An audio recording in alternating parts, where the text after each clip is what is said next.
विधान परिषदेचे इलेक्शन सत्ताधाऱ्यांच्या म्हणण्याप्रमाणे 16 मतापासून सुरुवात झाली आणि निश्चितच आमचे उमेदवार आदरणीय वसंत नाना यांचा 22 तारखेला विजय होणार आहे. काहीतरी समीकरण त्याला असेल किंवा संख्याबळ आपण काहीतरी मोजलं असेल, काय समीकरण जुळत आहे, कशा पद्धतीने जुळत काय सांगता येईल? जिल्ह्यातील पूर्ण अदृश्य शक्ती यासाठी मागं लागली होती आणि ती सक्सेसफुल झालेली आहे, 100% सक्सेसफुल झालेली आहे. किती मतांपर्यंत विजय आहे आमचा 100%. जिल्ह्यावर कशा पद्धतीने मतदान प्रक्रिया पार पडली, क्रॉस वोटिंगची ज्या ठिकाणी होती ते काय झालं नाही? अदृश्य शक्तीने ज्या पद्धतीने वोटिंग करायचं आहे त्या पद्धतीने वोटिंग झालेलं आहे आणि या जिल्ह्यामध्ये जे लोकप्रतिनिधी जनतेने निवडून दिलेले आहेत त्यांच्यावरची जो अन्याय झालेला आहे आजपर्यंत, त्या अन्यायाचा वाचा फोडण्याचं काम या मतदानाच्या रूपातून त्यांनी केलेलं आहे आणि येत्या 22 तारखेला ते तुम्हाला सर्वांना दिसून येईल. ह्याच्यावर अदृश्य शब्दावरती जे आहे ते आमदार सचिन कल्याणच्या टीका केली की अदृश्य होण्याची वेळ आता बघूया 22ला अदृश्य कोण होतंय ते आणि युगो प्रॉब्लेम कोणाला आहे ते 22 तारखेला बघू. आणि ते नवीन आहेत राजकारणात, लहान आहेत, त्यामुळे लहान मुलं बोलतात अशी. जिल्ह्यातील कोणकोणत्या मतदान केंद्रावर अदृश्य शक्ती काम केली सगळ्याच. एकही बूथ असं नाही, एकही तालुका असं नाही की जिथं अदृश्य शक्तीने काम केलं नाही. भाजपने ठोसपणे सांगितलंय आपकी बार 500 पार, तुमचं काय आकडे? मी पार बेर सांगणार नाही.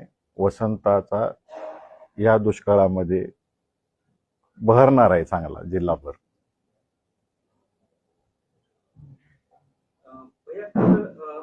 काही अनुचित प्रकार किंवा जसं की काल उमेदवार असं म्हणाले की चैन वोटिंग होण्याची भीती आहे, त्यामुळे ते होऊ नये याची काही उपाययोजना जिल्हाधिकाऱ्यांनी कराव्यात आणि ते थांबले. प्रकार घडले. आम्ही वेळेस तक्रारी दिल्यामुळं हिंमत झाली नाही पुढच्यांची तसं काय करायची. एक प्रकार उत्तर सोलापूरच्या ह्याच्यात घडला, परंतु आम्हाला डॉक्टर बाबासाहेब आंबेडकरांनी जो अधिकार दिलेला आहे मतदारांना, तो मतदारांचा अधिकार हिरावून घ्यायचा नव्हता. नॉर्थ सोलापूरच्या बूथवरती त्या ठिकाणी गॉगल कॅमेरे असलेले मतदार आले होते, परंतु आम्हाला त्या मतदारांवर अन्याय करायचा नव्हता म्हणून आम्ही कुठलीही तक्रार किंवा केस दाखल केली नाही. परंतु त्यातले गॉगल त्या ठिकाणी निवडणूक अधिकाऱ्यांनी काढायला लावले त्या ठिकाणी आणि ते नष्ट केले. आहे, दाखवू शकतो मी तुम्हाला नमुना.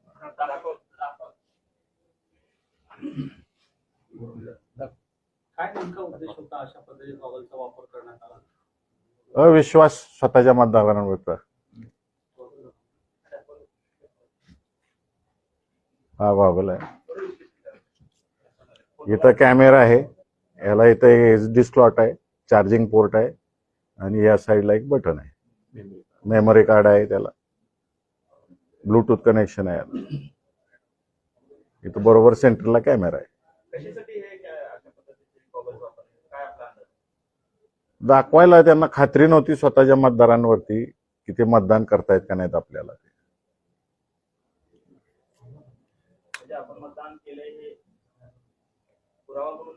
पुरावा म्हणून पाहिजे होतं त्यांना की तुम्ही आम्हालाच मतदान केलं. हो,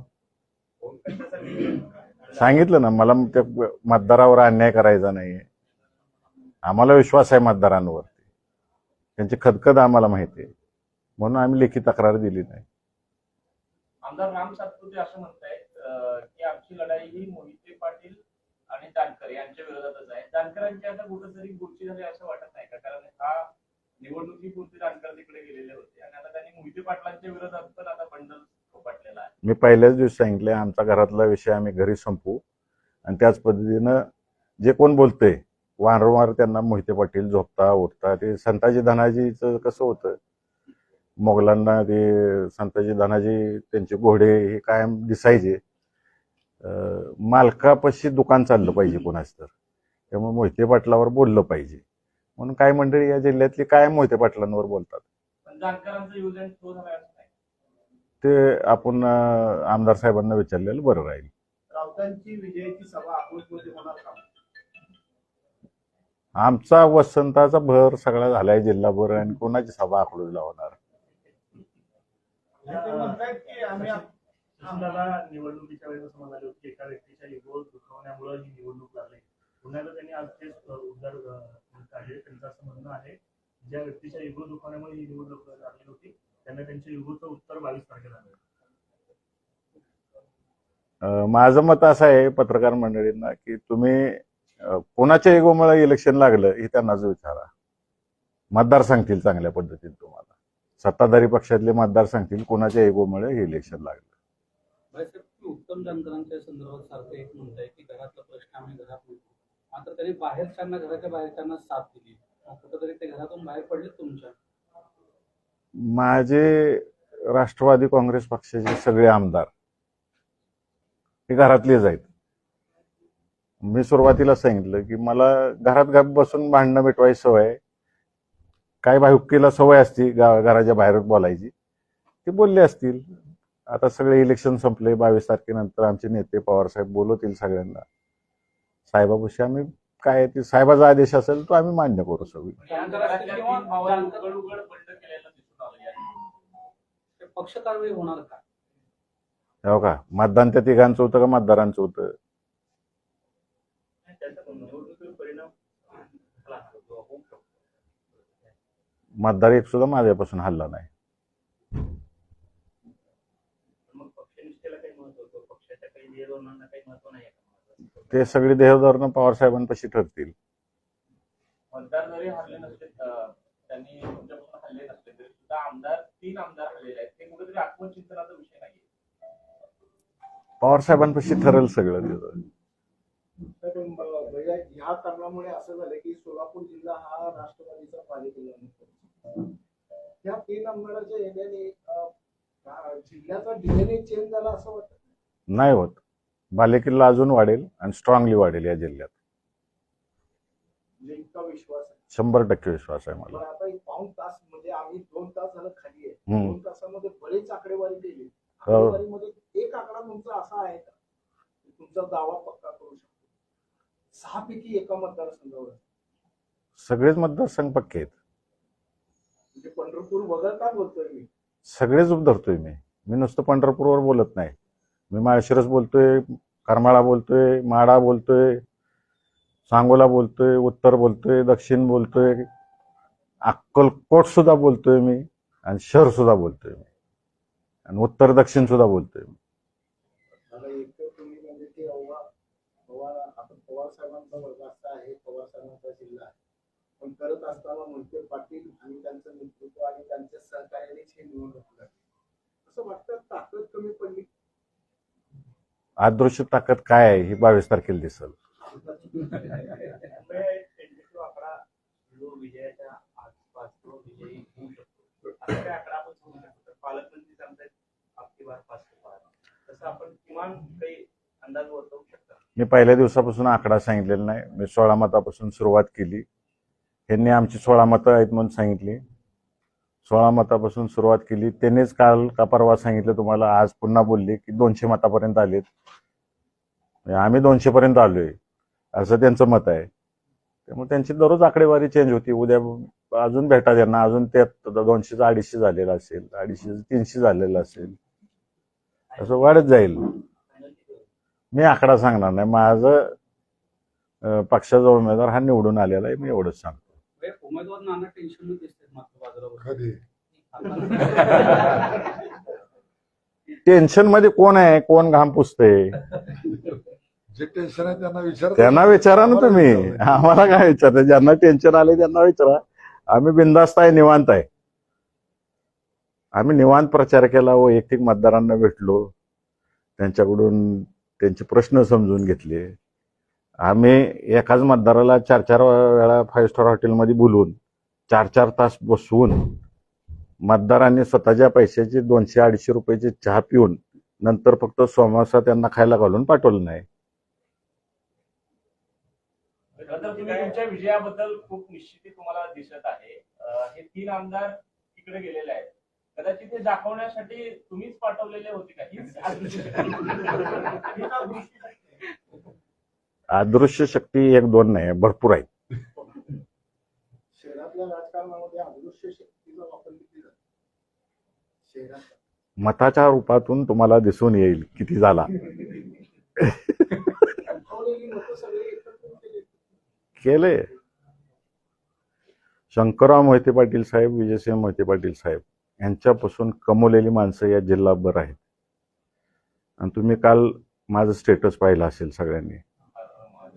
नाही, त्याच्यात पहिले कडवं आहे. ते कडवं नीट ऐका तुम्ही. काय आम्ही ऐकलं नाही का? ही प्रेस झाली तुम्हाला ऐकवतो मी ती. काय सोशल मीडियावर आहे ते ऐका.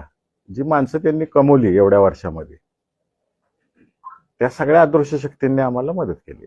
1997 ला सुद्धा अशीच परिस्थिती होती. पहिलं होतं ते स्टेटस तुम्ही जे म्हणताय हर हर महादेवचं स्टेटस, त्याच्यावरनं सचिन कल्याणचे असं म्हणतायत की हर हर महादेव आणि जय श्रीराम हे दोन्हीही आमचे नारे आहेत आणि महादेव आणि हर श्रीराम हे दोघंही आमच्यासोबत. त्यांना कळलंच नाही हर हर महादेव आणि जय श्रीराम पण माहित नाही. ते फक्त मताच्या राजकारणासाठी उपयोग करतील. खऱ्या अर्थानं जय श्रीराम जर कळले आणि हर हर महादेव कळलं तर ती वेगळ्या परिस्थितीत राहतील. आणि मी हर हर महादेवचा नारा एवढ्यासाठी दिला की जी अदृश्य शक्ती काम करत होती. आपण पाहिलं असेल हर हर महादेवचा सगळ्यात जास्त वापर हा छत्रपती शिवाजी महाराजांनी केलेला आहे. का तर मावळ्यांच्या मध्ये ताकद यावी, धाडस यावं, त्यांचं मनोबल वाढावं. आणि त्या दृष्टिकोनातून आज मतदानाचा दिवस होता. त्याच्या पूर्वसंध्येला ज्या अदृश्य शक्ती या जिल्ह्यामध्ये काम करत होत्या त्यांना एक मला ताकद द्यायची होती, एक मेसेज द्यायचा होता. आणि मी छत्रपतींनी जेव्हा वाक्य वापरलं तेच मी वापरलेलं आहे. मी माझ्या सैनिकांच्या मनामध्ये धाडस भरलं आणि ते त्याच पट्टीनं कामाला लागली सगळीजण. आजपर्यंत विधान परिषदेच्या निवडणुकीमध्ये इतक्या कुरघोडीने इतकं सहजवाद झाले नाही ते यंदाच्या वेळी झालं. काय कशासाठी काय इतकं म्हणजे जिल्ह्याच्या राजकारणाचा सूर बदललाय का फूस बदलली? आता हे जिल्ह्याने ठरवायचं आहे काय झालेलं आहे ते. तुमचा दृष्टिकोन हा जिल्हा इतिहास जर काढला तर या जिल्ह्यामध्ये कुणी किती पार्टीज असो, किती वैर असो, जिल्ह्याचा विकास म्हणलं की सगळे एकत्रित आलेले आहेत. मग ते सकर्मशी शंकरराव मोहिते पाटील साहेब आहेत, नामदेवराव जगताप साहेब आहेत, अनगरचे बाबूराव अण्णा पाटील साहेब आहेत, गणपतराव देशमुख आहेत, परिचारक मालक आहेत, साठे माड्याचे आहेत, विठ्ठलराव शिंदे आहेत, जगताप आहेत, इकडं सिद्धराम आप्पा होते, महादेव पाटील होते. सगळ्यांनीच म्हणजे जुने मी एकदम 80च्या दशकातली पिढीचं सांगतोय. त्यांनी एक शिस्त घालून दिलेली आहे जिल्ह्याला. आणि या जिल्ह्याला जी शिस्त घालून दिली सगळ्यांनी कायम इलेक्शन पुरतं राजकारण केलं आणि त्यानंतर सगळ्यांनी एकत्रित आलेले आहेत आणि एकत्रित येऊन काम केलेलं आहे. हा जिल्हा विकासासाठी एकत्र येतो कायम. आणि जर कोणी अन्याय करायला लागलं तर त्याचं दाखवून सुद्धा दिलेलं आहे. मग ते तुम्ही म्हणता विधान परिषदेचा आता 2 वेळा झालेला आहे की कमी संख्येचा माणूस बहुसंख्येला पाडून निवडून आलेला आहे. आता हॅट्रिकची वेळ आहे ती आणि ती हॅट्रिक होणार आहे. आणि ह्या जिल्ह्याला विशेषतः सहकाराची सोय आहे. आणि सहकाराचं एक वाक्य आहे, काय आहे, विना सहकार नाही उद्धार.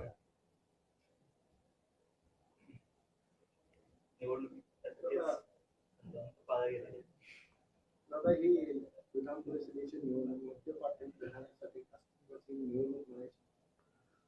आमचं अस्तित्व या सोलापूर जिल्ह्यातील सर्वसामान्य जनता ठरवेल. कुठला नेता ठरवणार नाही, कुठली या जिल्ह्यातले नेते मंडळी ठरवणार नाही. सर्वसामान्य जनता हे मोहिते पाटलाचं अस्तित्व ठरवेल. आम्हाला ज्यावेळेस वर न्यायचं आहे त्यावेळेस जनतेनं वर नेलेलं आहे, जेव्हा खाली आणायचं आहे तेव्हा खाली आणलेलं आहे. असं एकदा घडलेलं नाही, 3-4 वेळा घडलेलं आहे आणि माझ्या आजोबांपासून घडलेलं आहे. आणि ते आम्ही कुटुंबाने स्वीकारलेलं आहे. परंतु जनतेची नाळ आम्ही काही सोडलेलं नाही. आमचं एकच आहे, जीवात जीवमान असेपर्यंत आम्ही काम करत राहू. त्या जुन्या ऋणानुबंधामध्ये पंढरपूर आपले जे परत जोडून आलं पण मी सांगितलं, अदृश्य शक्ती पूर्ण जिल्ह्यातली काम करत होती. अदृश्य शक्तीचा निकाल झाल्यावर चालेल. शुभेच्छा दादा. थँक्यू.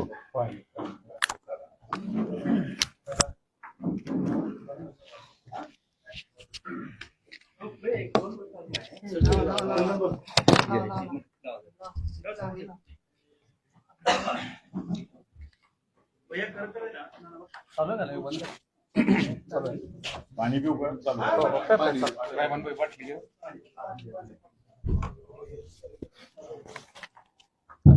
नाही काय करू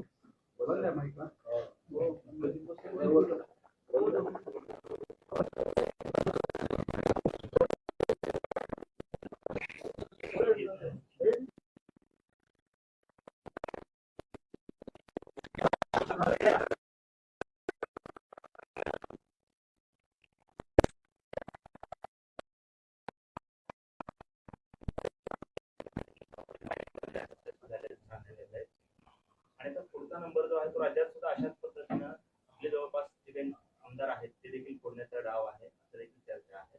उत्तम जानकरांनी त्यावर देखील भाष्य केलेलं आहे. काय सांगाल कशा पद्धतीने राज्यातली परिस्थिती आहे? राष्ट्रवादी काँग्रेस पक्षाचं तर कोण हलणार नाही, इतर पक्षाचं मी काय बोलू शकत नाही. उमेश पाटील म्हणतात की राष्ट्रवादी अजित पवार पक्षाकडे जे जिल्ह्यातले तुमचे 4 आमदार आहेत ते संपर्कात आहेत. मोठ्या पक्षाचे मोठे प्रवक्ते आहेत आणि ते मोठे विचार असतात. मी एक छोटा खासदार आहे, मी काय बोलणार त्याच्यावरती. पण भैया खरं तर 2.5-3 वर्षापूर्वी सुद्धा अशा पद्धतीनं पक्ष फोडले गेले, 2 पक्ष केले गेले, 2चे 4 केले गेले. आता देखील पुन्हा त्याच पक्षावरती हे केलेलं आहे. कुठेतरी राजकारणामध्ये नैतिकता शिल्लक राहिली नाही अशी परिस्थिती आहे. जनता हे शांतपणाने बघते आणि जनता ज्यावेळेस इलेक्शन येईल प्रॉपर उत्तर देईल या गोष्टीचं सगळं. या जे 6 खासदार सोडलेले आहेत त्यांना परत Z+ सुरक्षा देण्यात आलेली आहे. चांगलं आहे, बहुतेक केंद्राची पण सुरक्षा मिळेल त्यांना.